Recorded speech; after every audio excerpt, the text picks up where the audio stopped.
সাংকেতিক চিহ্ন দ্বারা বলেছেন, প্রকাশ করেছেন। D1 মানে সেটা অতি তীব্র প্রধান পীড়ন অক্ষর, D2 মানে সেটা মাঝারি, আর D3 মানে সেটা অল্প তীব্র।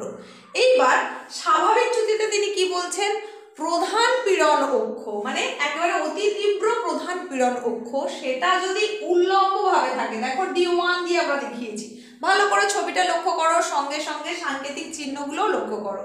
তাহলে অতি তীব্র প্রধান পীড়ন অক্ষ যেটা কিনা আমরা D1 দ্বারা দেখিয়েছি, সেটা যদি উল্লম্বভাবে অবস্থান করে তাহলে মাঝারি বা অল্প তীব্র প্রধান পীড়ন অক্ষ অর্থাৎ D2 বা D3 যদি অনুভূমিকভাবে অবস্থান করে, দেখো এখানে D2 অনুভূমিকভাবে অবস্থান করেছে, সেক্ষেত্রে যে চ্যুতি সৃষ্টি হবে সেটা হচ্ছে স্বাভাবিক চ্যুতি। ক্লাস 11 এর প্রিয় ছাত্রছাত্রীরা, তোমাদের প্রত্যেককে জানাই এসপি ম্যাম ক্লাস এডুকেশন চ্যানেলে স্বাগত। আজকে তোমাদের জন্য নিয়ে চলে এসেছি চ্যুতি এই অংশের পার্ট 2, অর্থাৎ তোমাদের ভূগাঠনিক প্রক্রিয়া হিসেবে যে চ্যুতি অংশটা রয়েছে তার আজকের পার্ট 2 অংশ নিয়ে তোমাদের জন্য চলে এসেছি। আজকের পার্ট 2 তে তোমাদের জন্য থাকছে চ্যুতি গঠনের প্রক্রিয়া আর থাকছে চ্যুতির গাঠনিক উপাদান। একেবারেই সময় নষ্ট না করে তাহলে চলো সরাসরি আমরা ক্লাসটা শুরু করে দিই।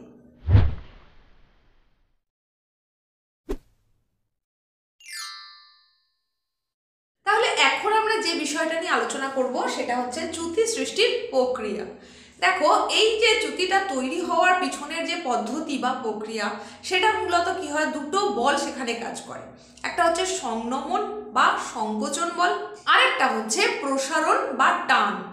এই যে দুটো, এগুলো কি কারণে হবে, প্রবল ভূ আলোড়নের কারণে বা ভূ আন্দোলনের কারণে হবে। মূলত এই দুই ধরনের বলের কারণেই কিন্তু চ্যুতির সৃষ্টি হয়। তাহলে প্রথমেই আমরা যে বলটার কথা বলতে পারি সেটা হচ্ছে সংনমন ও প্রসারণ বলের প্রভাব। এর কারণে চ্যুতির সৃষ্টি হয়, সেটা কিভাবে হয় বোঝানোর জন্য আমি দেখো এখানে একটা তোমাদের জন্য খুব সহজভাবে যাতে বুঝতে পারো তার জন্য একটা ছবি এঁকেছি। এই হচ্ছে শিলাস্তর, তার মধ্যে কতগুলো স্তর রয়েছে, এইরকম অবস্থায় ছিল। এরপর কি হলো, ভূ আলোড়ন বা ভূ আন্দোলনের কারণে এখানে ফাটল সৃষ্টি হয়েছে। এরপর যখন সংকোচন বল প্রযুক্ত হবে, সংকোচন বল মানে দু পাশ থেকেই প্রেসার ক্রিয়েট করা হচ্ছে একই দিকে, দেখো এই দিক থেকেও এইদিকে আসছে, এই দিক থেকেও এইদিকে, এই হচ্ছে সংকোচন। তার ফলে কি হলো, এইখানে পরবর্তী যে অংশটা সেটা দেখো একটা অংশ আর একটা অংশ থেকে স্থানচ্যুত হয়ে গেল, দিয়ে এই রকম ভাবে অবস্থান করছে। এখানে আমি তোমাদের যেটা দেখালাম এগুলো সবটাই হচ্ছে সংকোচন জনিত কারণ। আবার যদি প্রসারণ বা টানের কথা বলি তাহলে তখন কিরকম হবে, এই যে আমরা এখানে যেটা দেখিয়েছিলাম সংকোচন জনিত বল, এটা কি হয়েছিল, একই দিকে অভিমুখ করেছিলাম, আর প্রসারণের কারণে তখন কি হবে, এরা পরস্পর থেকে দূরের দিকে চলে যাবে, দূরের দিকে সরে যাবে। তার ফলে এই যে অংশটা যেটা আমরা দেখিয়েছিলাম এই অংশে, তখন শিলাস্তরের অবস্থানটা হয়ে যাবে এই রকম, অর্থাৎ প্রসারণ জনিত কারণে তখন শিলাস্তরের অবস্থানটা এই রকম দেখা যাবে। তাহলে আমরা যে পয়েন্টটা করেছিলাম সংনমন ও প্রসারণ বলের প্রভাব, আশা করি এটা বুঝতে পারলে। তো এটা কোন কারণে ঘটবে, মূলত গিরিজনী আলোড়নের প্রভাবে। পরবর্তী যে প্রক্রিয়ার কারণ সেই হিসেবে আমরা বলতে পারি প্রবল পার্শ্বচাপ। এখানে কি হচ্ছে না, অত্যধিক হারে যদি পার্শ্বচাপ প্রযুক্ত হয় তখন কি হবে, শিলাস্তরের মধ্যে ভাঁজের অক্ষতল বরাবর চ্যুতি সংঘটিত হবে। উদাহরণ হিসেবে আমরা কি বলতে পারি, যেমন ধরো উদ্ঘট্ট ভাঁজ, এই উদ্ঘট্ট ভাঁজের মধ্যে আরো বেশি পার্শ্বচাপ প্রযুক্ত করা হলো, সেক্ষেত্রে এই অত্যধিক পার্শ্বচাপ জনিত কারণে শিলার মধ্যে ফাটল ধরবে এবং পরবর্তীতে সেখানে চ্যুতি সংঘটিত হবে। আর এর পরের পয়েন্ট আমরা বলতে পারি মহীভাবক আলোড়নের প্রভাব। এক্ষেত্রে কি হচ্ছে, এক্ষেত্রেও মহীভাবক আলোড়ন জনিত কারণে শিলাস্তর ফাটল বরাবর পরস্পর থেকে কি হয়, বিচ্ছিন্ন হয়ে যায়। তখন ফাটলের সমান্তরালে উল্লম্বভাবে বা কৌণিকভাবে তার সরণ ঘটে, আর এই আপেক্ষিক সরণজনিত কারণে চ্যুতি সৃষ্টি হয়। তো এই যে আমরা আলোচনা করছি চ্যুতি সৃষ্টির প্রক্রিয়া, এই প্রসঙ্গে ব্রিটিশ ভূতত্ত্ববিদ E.M. অ্যান্ডারসন, ইনি একজন ভূতত্ত্ববিদ, ব্রিটিশ ভূতত্ত্ববিদ। এনার একটা তত্ত্ব আছে, সেই তত্ত্বের উপর ভিত্তি করে কিন্তু চ্যুতি সৃষ্টির প্রক্রিয়া যেটা আমরা আলোচনা করছি সেখানে অনেকগুলো চ্যুতির উদ্ভব সম্পর্কে ব্যাখ্যা করা যায়। তো আমরা এই যে E.M. অ্যান্ডারসনের তত্ত্বের কথা বলছি, এই তত্ত্বের আবার দুটো ভিত্তি রয়েছে। এই দুটো ভিত্তিতে সেখানে কি কি বলা হয়েছে, তার মধ্যে প্রথম যে ভিত্তি, দেখো এই যে আমরা তাহলে এখানে ভিত্তির কথা বলছি, এই ভিত্তি অনুযায়ী দুটো মৌলিক ভিত্তির ওপর নির্ভর করে এই তত্ত্বটা প্রদান করা হয়েছে। তার মধ্যে প্রথম যেটা, সেটা হচ্ছে শিলাস্তরের পীড়নজনিত অবস্থাকে সাধারণত তিনটি পরস্পর সম্পর্কিত প্রধান পীড়ন অক্ষ বরাবর অবস্থিত বলে ধরা হয়। এইবার এই যে যেটা ধরা হলো তার মধ্যেও যেটা অন্যতম শর্ত, সেটা হচ্ছে এই যে তিনটে প্রধান অক্ষের কথা বলা হলো, সেই তিনটি প্রধান অক্ষের মধ্যে মানে যে তিনটে প্রধান পীড়ন অক্ষের কথা বলা হলো তার মধ্যে একটাকে অবশ্যই উল্লম্বভাবে অবস্থান করতে হবে। এই হচ্ছে প্রথম মৌলিক নীতি। এরপরে যেটা দ্বিতীয় মৌলিক নীতি, সেটা কি? এইখানে আমি তোমাদেরকে সহজে বোঝার জন্য খুব শর্টে একটু লিখেছি, শিলাচ্যুতি সর্বাধিক কৃন্তন তল বরাবর সংঘটিত হবে। তাহলে এই কৃন্তন তল জিনিসটা কি? শিলাস্তরের মধ্যে পীড়ন সৃষ্টি হলো, তো এই পীড়নের ফলে শিলাদেহে যে তল বরাবর কর্তিত হওয়া বা বিচ্ছিন্নতা ঘটার যে ঘটনা ঘটলো, সেই তলটাকেই বলা হচ্ছে কৃন্তন তল বা কাটা তল। শিলাচ্যুতি অবশ্যই এই সর্বাধিক কৃন্তন তল বরাবর সংঘটিত হতে হবে। এটা হচ্ছে দ্বিতীয় মৌলিক নীতি। তাহলে আরো একবার দেখে নাও, এখানে আমি দুটো মৌলিক নীতির কথা বলেছি, যেটা কিনা E.M. অ্যান্ডারসনের কথা বা তত্ত্ব অনুযায়ী। তাহলে সেই তত্ত্ব অনুযায়ী প্রথমটা মনে রাখার সুবিধার্থে তোমাদের বললাম, তিনটি প্রধান পীড়নক্ষের একটি অবশ্যই উল্লম্ব হতে হবে। তার আগে আমরা দেখলাম যে তিনটি পীড়ন প্রধান অক্ষ থাকবে, সেই যে প্রধান তিনটের মধ্যে একটাকে অবশ্যই উল্লম্ব হতে হবে। আর দ্বিতীয়তে কি বললাম, যে পীড়নের ফলে শিলাদেহে যে তল বরাবর বিচ্ছিন্ন হচ্ছে বা কর্তিত হচ্ছে সেটাই হচ্ছে কৃন্তন তল বা কাটা তল। আর এই শিলাচ্যুতিটা সর্বাধিক কৃন্তন তল বরাবর অবশ্যই ঘটবে। এখানে তোমাদের লিখেই দিয়েছি, দেখো সর্বাধিক শিলাচ্যুতি সর্বাধিক কৃন্তন তল বরাবর সংঘটিত হবে। এই হচ্ছে তত্ত্বের ভিত্তি। কার তত্ত্বের? E.M. অ্যান্ডারসন, যিনি একজন ব্রিটিশ ভূতত্ত্ববিদ। এরপরে তাহলে আমরা দেখব এই যে তত্ত্বটার ব্যাখ্যা তাহলে কি। দেখো এই যে তত্ত্বটা সম্পর্কে, তার ব্যাখ্যাটা সম্পর্কে জানার আগে আমাদেরকে আগে জানতে হবে, এই যে E.M. অ্যান্ডারসন আমরা বললাম পীড়নক্ষকে তিনটে কথা বলেছেন, যে তিনটি প্রধান পীড়নক্ষ, সেই তিনটি প্রধান পীড়নক্ষ কিসের ভিত্তিতে তিনি বলেছেন এবং তার সাংকেতিক চিহ্নগুলো কি, সেটা তোমাদেরকে বোঝানোর জন্য দেখো আমি এখানে লিখেছি। প্রথম যে পীড়নক্ষটা, সেটাকে তিনি বলতে চাইছেন অতি তীব্র প্রধান পীড়নক্ষ, যার সাংকেতিক চিহ্ন হচ্ছে D1। তারপরে 2 নম্বর যে প্রধান পীড়নক্ষের কথা বলছেন, সেটা হচ্ছে মাঝারি তীব্র প্রধান পীড়নক্ষ, যার সাংকেতিক চিহ্ন D2। এবং 3 নম্বর যে প্রধান পীড়নক্ষ, সেটাকে তিনি বলতে চাইছেন অল্প তীব্র প্রধান পীড়নক্ষ, যার সাংকেতিক চিহ্ন হচ্ছে D3। তো এই যে তিনটে প্রধান পীড়নক্ষের কথা তিনি বললেন, এদের সাহায্যে তিনি চ্যুতির গঠনকে ব্যাখ্যা করেছিলেন। তো এই E.M. অ্যান্ডারসন মূলত 3 ধরনের চ্যুতির গঠনকে বিশ্লেষণ করেন এই তিনটি যে প্রধান অক্ষের কথা বলেছেন তার মাধ্যমে। তো এই তিনটে যে চ্যুতির তিনি বর্ণনা করেছেন বা বিশ্লেষণ করেছেন, সেগুলো হচ্ছে দেখে নাও।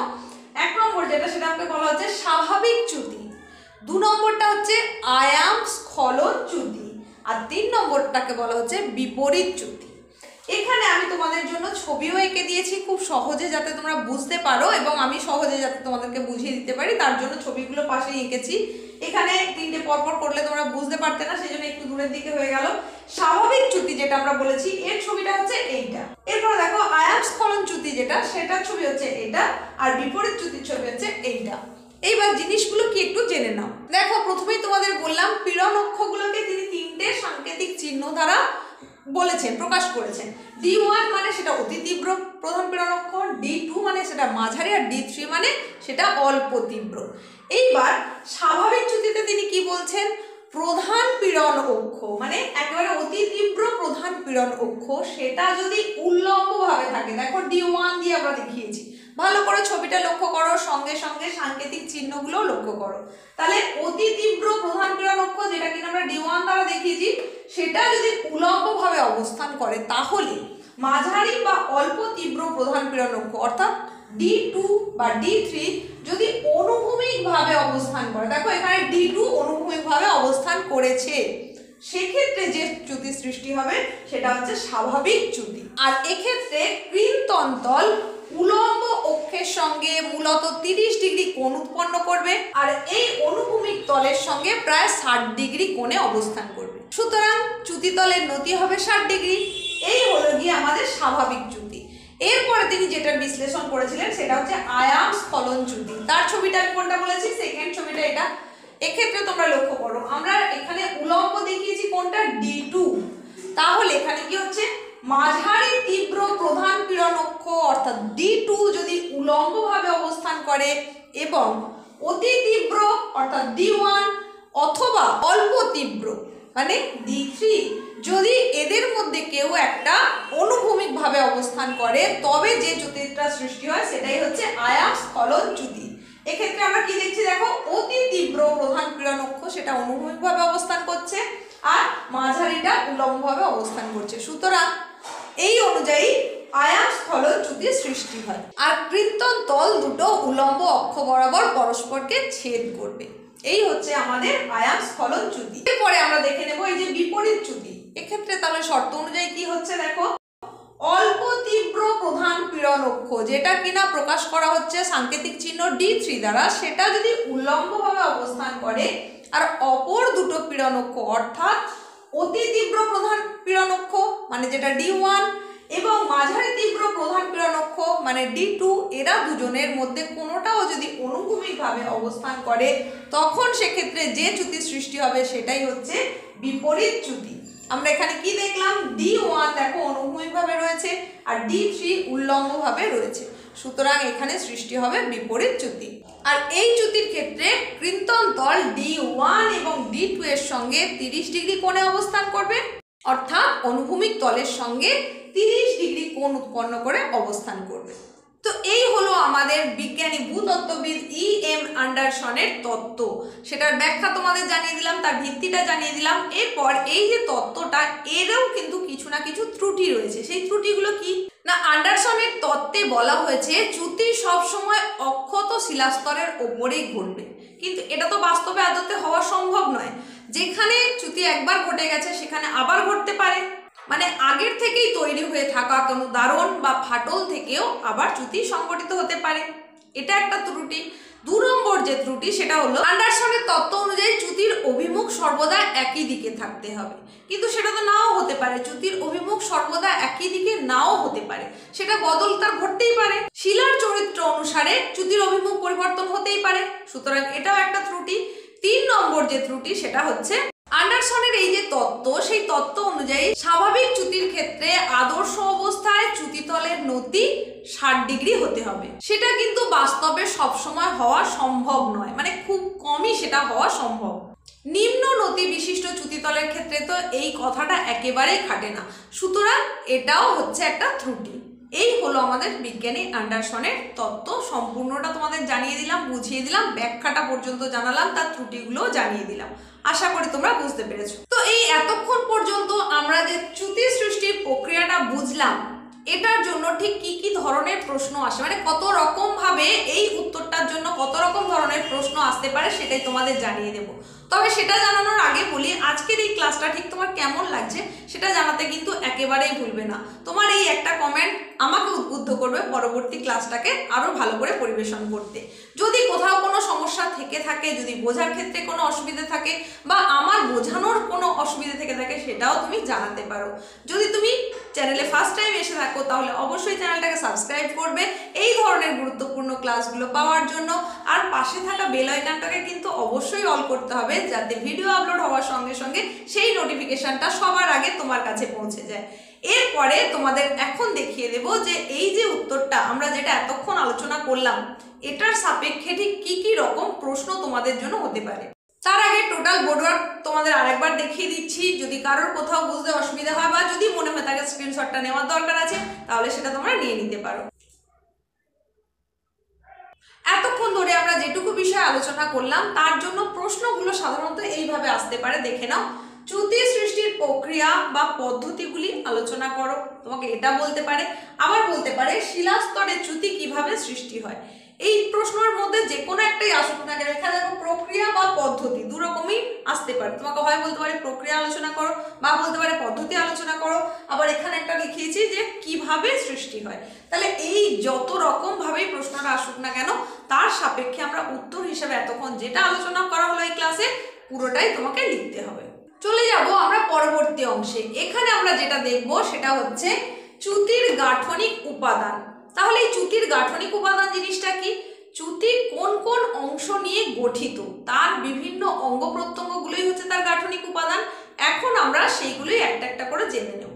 তার মধ্যে প্রথমেই আমরা যেটা জানবো সেটা হচ্ছে চ্যুতিতল। দেখো এখানে তাহলে আমরা এই যে চ্যুতিতল বলে প্রথম যে গাঠনিক উপাদানটার কথা বলছি, এটা কাকে বলে আমরা কি বলবো, তার জন্য তোমাদেরকে একটা ছবিটা আগে দেখিয়ে দিই।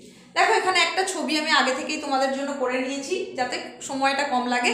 তো এই অনুযায়ী দেখো চ্যুতিতল জিনিসটা কি না, যে তল বরাবর শিলাস্তরের একটা অংশ অপর অংশ থেকে আস্তে আস্তে বিচ্ছিন্ন হয়ে যায় বা বিচ্যুত হয়ে যায়, সেটাই চ্যুতিতল। এখানে আমরা কি দেখতে পাচ্ছি, দেখো এই যে শিলাস্তরটা এটা ছিল এর সঙ্গে একসঙ্গে জোড়া অবস্থায় ছিল, কিন্তু এখান থেকে আস্তে আস্তে সে বিচ্ছিন্ন হয়ে যাচ্ছে। তাহলে তলটা কোথায় পাচ্ছি? এই অংশটা। তাহলে এটাই হচ্ছে আমাদের চ্যুতিতল। ছবিটা দেখো আর বোঝার চেষ্টা করো। তাহলে এই অংশটা হলো কি আমাদের চ্যুতিতল। তাহলে যে তল বরাবর শিলাস্তরের একটা অংশ অপর অংশ থেকে পরস্পর থেকে বিচ্ছিন্ন হয়ে যায় সেটাই হলো চ্যুতিতল। আমরা ছবিতে এই যে চ্যুতিতল দেখছি এর বৈশিষ্ট্য কি পাবো না, চ্যুতিতলের নতি তো থাকবেই এবং এটার তলটা মূলত মসৃণ বা সমতল যুক্ত হয়। এরপরে আমরা পরবর্তী যে গাঠনিক উপাদান সেটাই চলে যাব। পরবর্তী গাঠনিক উপাদানটা হচ্ছে চ্যুতি রেখা। এইবার ছবিতে দেখে নাও, এই যে যেটা আমরা এর আগে দেখলাম চ্যুতিতল, এই চ্যুতিতল আর ভূপৃষ্ঠের মধ্যে যে রেখা সৃষ্টি হয়, মানে যে রেখা বরাবর পরস্পরকে ছেদ করে, চ্যুতিতল আর ভূপৃষ্ঠ যে রেখা বরাবর পরস্পরকে ছেদ করে সেটাই হচ্ছে চ্যুতি রেখা। তাহলে এখানে আমরা এই যে রেখাটা পেয়েছি এটাই হচ্ছে চ্যুতি রেখা। পরবর্তী গাঠনিক উপাদান হচ্ছে চ্যুতিতলের নতি। এটা কি জিনিস এবার ছবিতে দেখে নাও। দেখো অনুভূমিক তলের সঙ্গে চ্যুতিতল যে কোণে নত থাকে, ভালো করে দেখো, আমাদের এটা ছিল অনুভূমিক তল, তার সঙ্গে চ্যুতিতল যে কোণে নত থাকে এটাই হচ্ছে চ্যুতিতলের নতি। তাহলে আমরা এই অংশটাকে বলতে পারি চ্যুতিতলের নতি। এরপরে আমরা যেটা দেখব সেটা হচ্ছে চ্যুতিতলের আয়াম। তাহলে পরবর্তী গাঠনিক উপাদান হিসেবে এই যে আমরা চ্যুতিতলের আয়ামের কথা বলেছি সেটা তাহলে কোনটা? এই যে আমাদের অনুভূমিক তল আর চ্যুতিতল, এই দুটো তল যে কাল্পনিক রেখা দ্বারা পরস্পরকে ছেদ করে সেটাই হচ্ছে আয়াম। তাহলে আমরা এই রেখাটা পেয়েছি, এটাকে আমরা বলতে পারি এটাই হচ্ছে আয়াম।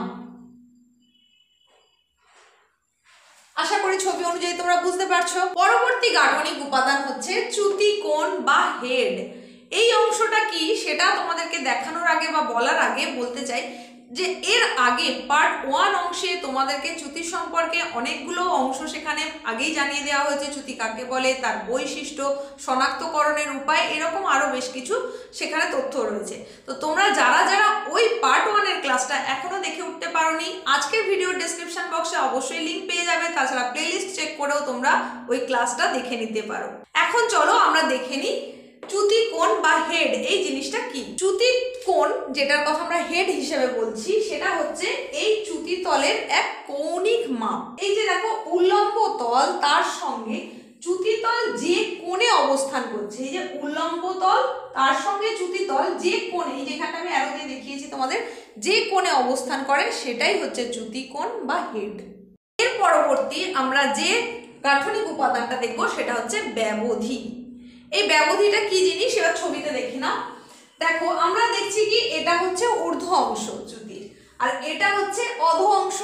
তাহলে এদের মধ্যে ব্যবধানটা কতটা? তাহলে ঊর্ধ্বক্ষেপ আর অধক্ষেপের মধ্যে, একটা চ্যুতির ঊর্ধ্বক্ষেপ এবং অধক্ষেপের মধ্যে যে দূরত্ব বা ব্যবধান সেটাকেই বলা হচ্ছে ব্যবধি।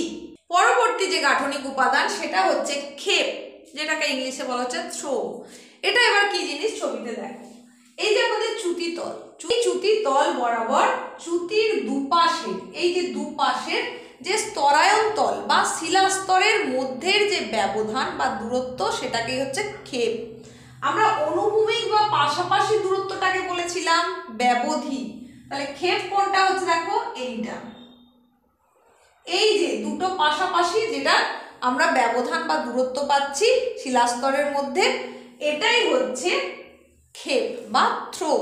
তো এই ব্যবধি বা ক্ষেপ বোঝানোর জন্য তোমাদের এই যে বলছি ঊর্ধ্বক্ষেপ অধক্ষেপ, তো সেই অংশে তাহলে কি জিনিসটা, তার জন্য পরবর্তী যে গাঠনিক উপাদান সেখানে তোমাদেরকে দেখাচ্ছি ঊর্ধ্বক্ষেপ। তাহলে চ্যুতির গাঠনিক উপাদান হিসেবে আমরা যখন ব্যবধি বা ক্ষেপ বলছিলাম তখন সেখানে ঊর্ধ্বক্ষেপ অধক্ষেপ এই কথাগুলো বলছিলাম। তো এগুলোও কিন্তু চ্যুতির গাঠনিক উপাদান। সেই জিনিসটা কি এখন সেটাই দেখে নেব। দেখো এখানে পয়েন্ট করেছে ঊর্ধ্বক্ষেপ অধক্ষেপ। প্রথমত বলি, এই যে ছবি অনুযায়ী তোমরা কি দেখছো, যে একটা নির্দিষ্ট তল বরাবর শিলাস্তরের একটা অংশ থেকে অপরটা কি হচ্ছে বিচ্ছিন্ন হয়ে গেছে বা কর্তিত হয়ে গেছে, এবং কর্তিত হওয়ার পর দেখো দুটোর অবস্থান কিন্তু একই জায়গায় তো নেই, বিচ্ছিন্ন হয়েছে, স্থানান্তর ঘটেছে। এইবার এই যে নির্দিষ্ট তল বরাবর একটা অংশ আরেকটা অংশ থেকে বিচ্ছিন্ন হয়ে গেল, তার মধ্যে একটা একটু ওপর দিকে উঠে অবস্থান করছে, একটা একটু নিচের দিকে নেমে অবস্থান করছে। যেটা অপেক্ষাকৃত ওপরের দিকে উঠে অবস্থান করছে সেটাকেই বলা হচ্ছে কি ঊর্ধ্বক্ষেপ, আর যেটা নিচের দিকে নেমে অবস্থান করছে সেটাকেই বলা হচ্ছে অধক্ষেপ। তাহলে এই যে ঊর্ধ্বক্ষেপ আর অধক্ষেপ দেখলে এগুলোকে ঊর্ধ্বস্তূপ অধস্তূপও বলা যায়। এই জায়গায় অনেক সময় কিন্তু পার্থক্য আছে, ঊর্ধ্বস্তূপ এবং অধস্তূপের মধ্যে পার্থক্য লেখো। চ্যুতির গাঠনিক উপাদান হিসেবে আমরা এরপরে যেটা দেখে নেব সেই পয়েন্টটা হচ্ছে দেখো ঝুলন্ত প্রাচীর, আর তারই সঙ্গে সঙ্গে আরো একটা দেখে নেব সেটা হচ্ছে পাদমূল প্রাচীর। এটা কি জিনিস এবার ছবিতে বুঝে নাও। দেখো আমরা একটা চ্যুতির কটা অংশ পেয়েছিলাম, একটা ওপর দিকে উঠে অবস্থান করছিল যেটাকে আমরা ঊর্ধ্বক্ষেপ বা ঊর্ধ্বস্তূপ বলেছি, আর যেটা নিচের দিকে তুলনায় নেমে অবস্থান করছিল তাকে আমরা অধক্ষেপ বা অধস্তূপ বলেছি। তাহলে এই যে ওপরের দিকে এই অংশটা বা এই শিলাস্তরটা দেখো দেখলে মনে হবে যেন ওপর থেকে ঝুলন্ত অবস্থায় রয়েছে, ঝুলে রয়েছে, তাই এটাকে বলা হয়ে থাকে ঝুলন্ত প্রাচীর। আর যেটা নিচের দিকে নেমে অবস্থান করছে অধক্ষেপে সেটাকে বলা হচ্ছে পাদমূল প্রাচীর। তাহলে সহজভাবে বলতে গেলে আমরা বলতে পারি চ্যুতিতলের ওপরের দিকে উত্থিত এবং ঝুলন্ত অবস্থায় থাকা অংশকে বলা হয়ে থাকে ঝুলন্ত প্রাচীর। আর পাদমূল প্রাচীরের ক্ষেত্রে বলতে পারি চ্যুতিতলের নিচের দিকে নিক্ষিপ্ত এবং আদি শিলার সঙ্গে যুক্ত স্খলিত শিলাস্তূপকেই বলা হবে পাদমূল প্রাচীর। আর এর পরের গাঠনিক যে উপাদান, পরবর্তী গাঠনিক উপাদান হিসেবে আমরা বলবো স্খলন। এটা কি না চ্যুতিতল বরাবর বিচ্ছিন্ন বা বিচ্যুত শিলাস্তূপের বা স্খলিত শিলাস্তূপের নির্দিষ্ট দিকে সরণের পরিমাণকে বলা হবে স্লিপ বা স্খলন। এই যে স্খলনের কথা বলছি এটা আবার তিন রকমের হয়, প্রকৃত স্খলন, আয়াম স্খলন আর নতি স্খলন। এই যে আমরা প্রকৃত স্খলনের কথা বলছি, এই প্রকৃত স্খলনটা কি না চ্যুতির ফলে যখন খণ্ডিত দুটো শিলাখণ্ড পরস্পর থেকে যখন দূরে সরে যায় তখন ওই দুটো শিলাখণ্ডের মধ্যে যে স্থান বিচ্যুতি ঘটে তাকেই বলা হবে প্রকৃত স্খলন। আর এরপরে আমরা যেটা করেছি সেটা হচ্ছে আয়াম স্খলন। এটা কি চ্যুতির আয়ামের সমান্তরালে খণ্ডিত শিলাস্তূপের প্রকৃত স্খলনকেই বলা হবে আয়াম স্খলন। আর আমাদের বাকি থাকলো নতি স্খলন। এটা কি না চ্যুতির নতির দিক বরাবর সমান্তরালে খণ্ডিত শিলাস্তূপের প্রকৃত স্খলনকেই বলা হবে নতি স্খলন। এই হয়ে গেল আমাদের স্খলন, অর্থাৎ চ্যুতির গাঠনিক উপাদান হিসেবে যেটা আমরা বললাম স্খলন, সেটা কি জিনিস আগেই বলেছি, তার তিনটে অংশ সেটাও বললাম কি কি ধরনের হয়। এর পরবর্তী যে গাঠনিক উপাদান সেটা হলো ঘর্ষণ রেখা। এই ঘর্ষণ রেখাটা কি দেখো, যখন চ্যুতি সংগঠিত হচ্ছে এই যে চ্যুতি তল এটা যদি মসৃণ হয় তখন তাকে বলা হয় ঘর্ষণ রেখা। নিশ্চয়ই বুঝতে পারলে না, এখানে ঘর্ষণ রেখা আমরা কাকে বলবো না চ্যুতির ফলে চ্যুতিতল যদি মসৃণ বা সমতল হয় তখন তাকে বলা হবে ঘর্ষণ রেখা। আর এর পরবর্তী গাঠনিক উপাদানে বলছি চ্যুতি ব্রেক্সিয়া। দেখো বেশিরভাগ ক্ষেত্রেই কি হবে, চ্যুতি যখন সংগঠিত হয় তখন এই যে চ্যুতিতল এটা কিন্তু মসৃণ হয় না, এটা কোণযুক্ত হয়। তো চ্যুতিতল তাহলে মসৃণ না হয়ে যখন কোণযুক্ত প্রস্তর খণ্ডে পরিপূর্ণ থাকে তখনই তাকে বলা হয় থাকে চ্যুতি ব্রেক্সিয়া। পরবর্তী গাঠনিক উপাদান হিসেবে আমরা যেটা বলবো সেটা হচ্ছে সরণ বা রেক। এই জিনিসটা কি? এর আগে আমি তোমাদেরকে ঝুলন্ত প্রাচীরের কথা বললাম। এই যে ঝুলন্ত প্রাচীরটা, সেটা চ্যুতির তল আর চ্যুতির নতির সাপেক্ষে যে পরিমাণ কোণে স্খলিত হয়ে অবস্থান করে তাকেই বলা হয়ে থাকে সরণ বা রেক। তাহলে এখানে আমি তোমাদেরকে এতগুলো গাঠনিক উপাদান বলেছি, এতগুলোই তোমাকে লিখতে হবে এরকম নয়। এখান থেকে প্রশ্নটা মূলত আসে চ্যুতির গাঠনিক উপাদানগুলি বর্ণনা করো বা চ্যুতি গঠনের উপাদানগুলির বিবরণ দাও। তো সেক্ষেত্রে তোমাকে এতগুলো না দিলেও হবে, তুমি যে কয়েকটা মনে রাখতে পারবে সেইগুলোকে ভালো করে তৈরি করবে। অবশ্যই ছবি অনুযায়ী যদি তুমি দেখে দেখে পড়তে পারো তাহলে এটা বুঝে নিলে তোমার কিন্তু এই সমস্ত গাঠনিক উপাদানগুলো লেখার ক্ষেত্রে অনেক বেশি সুবিধে হবে। তো এখানে আমি তো 15টা পয়েন্ট দিয়েছি, তুমি তোমার মতন করে সুবিধে মতন সেগুলোকে জেনে নেবে, করে নেবে। তবে এই জায়গায় বলি যে তুমি হয়তো কোনো একটা ছেড়ে দিলে, সেটাই তোমাকে পাঠ প্রশ্ন হিসেবে কাকে বলে দিতে পারে, তাহলে তোমাকে পড়তে হবে কিন্তু সবগুলোই। এবার বড় প্রশ্ন হিসেবে যদি এসে থাকে সেক্ষেত্রে তুমি সেখান থেকে কয়েকটা বেছে নিয়ে লিখতে পারো, অবশ্যই ছবি সহ। ছবি সহ যদি তুমি উত্তরটা না করো তাহলে কিন্তু কখনোই পুরো মার্কস পাবে না। এই যে অংশটা আমরা এতক্ষণ আলোচনা করলাম, প্রয়োজনে তোমরা স্ক্রিনশট নিয়ে নাও, পয়েন্টগুলো দেখে নাও, বুঝে নাও এবং সেই অনুযায়ী তোমরা সেটা তৈরি করবে।